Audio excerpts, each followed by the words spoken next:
this message is basically going out to all of the people in my area, Cheshire, West and Chester, and anybody in UK really, because it affects all of us, maybe anybody in the world. We're all going to have a lot of very difficult choices to make over the next few months. One thing that I would recommend that you stop doing immediately is don't take the vaccine, don't have the Tamiflu. Tell all of your friends, tell all of your family, tell all your mates at work not to have the swine flu vaccination and not to take the Tamiflu. They are going to try and use this and bring in a state of martial law. The vaccinations do contain weaponised cancer, they do contain mercury, and they do contain the actual swine flu, avian flu, pig flu, influenza as well. So from all of my sources that I've listened to so far, the only way to stop yourself from getting the swine flu disease is to actually not have the vaccination.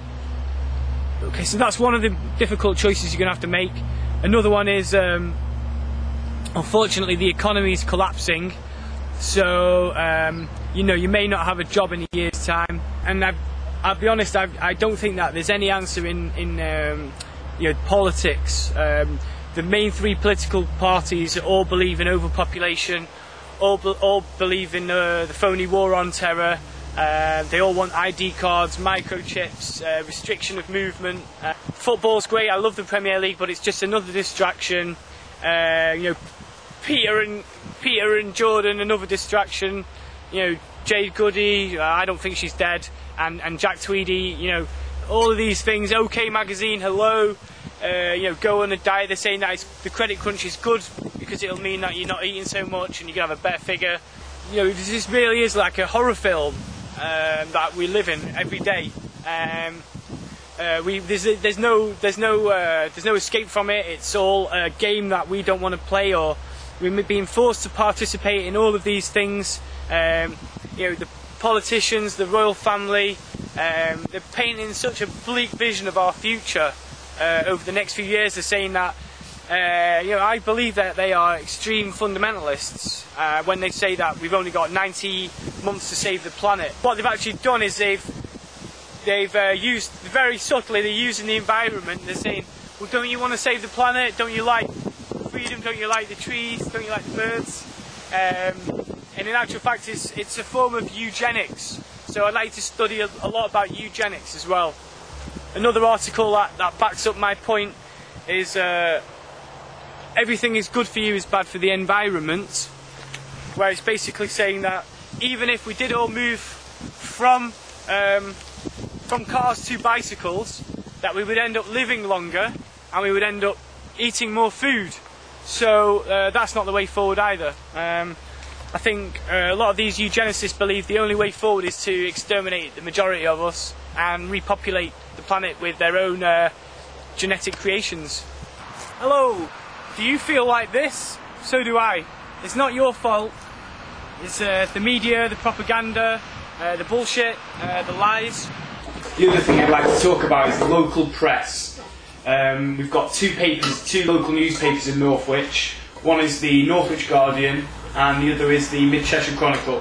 The Mid-Cheshire Chronicle have kindly published a story of mine, and the Guardian refused to do anything. The Guardian have had a campaign, but the campaign was about people not wanting to pay to park at the local infirmary. Thought it was an outrage, and they were getting basically all the local businessmen and people to gather behind it, and they took it to Parliament.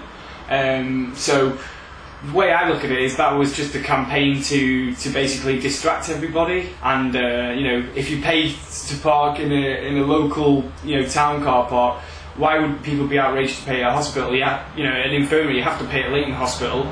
The Media Standards Trust basically are another charity that's set up, an organisation by the head of Common Purpose, Julie Middleton. And basically they are setting the political agenda, they are setting the media agenda. So people like myself aren't getting a voice and when the media's gone, when the press is censored, when the television's censored, basically you know that you're going down the slippery road to fascism. And this really is a fascist state that we're heading into. Fascism is when government mixed with business. That's fascism. BNP isn't fascism, it's fascism, you know, ask Mussolini. Silly, come here. Silly. Sit down. Here I am in my backyard, back garden, and this is my car. I love it, it's beautiful. I don't drive it anymore because I've been neuro-linguistically brainwashed to believe that I would be a bad person to drive this car. Filthy polluters!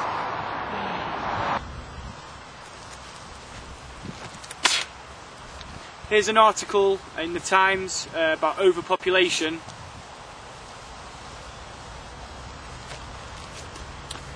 Okay, Jonathan Porritt, the leading Green advisor to Gordon Brown, is warning that Britain must drastically reduce its population if it is to build a sustainable society.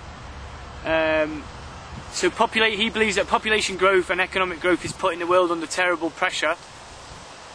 The message is to everybody out there, if you're not happy about what's going on, you need to stand up and do something about it. You need to go to see your councillor, go to see your politician, you need to write a letter to your newspaper, you need to basically do something. But we need to move away from sort of watching what's happening to actually, you know, getting involved and getting in people's faces and telling them, you know, what it is that you're not happy about. Beautiful. We're in Cheshire, between Antrobus, going up a hill now. Not good. Don't matter though. Even if we cycle everywhere, as I've mentioned previously, it will make a blind bit of difference because we'll live longer and we'll eat more, which will increase our emissions anyway. Okay, this is a book I found. I bought this book for 75p in my local hospital. It's called The Genetic Revolution by Dr. Patrick Dixon. He says cloning humans may have started.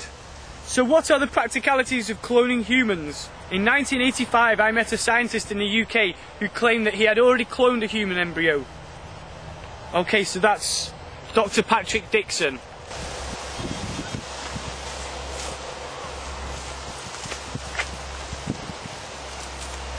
How you doing? My name's Daniel Whitton. I'm just a normal person like you, 32 from Cheshire.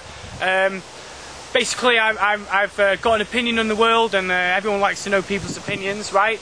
So if you could please check out my YouTube channel, Daniel Whitton, and also I've got a webpage. It's www.danielwhitton.blogspot.com. As I said, I appreciate you spending the time to look at these things that really are important to you and your family's future. So don't believe everything that I say. Take a look.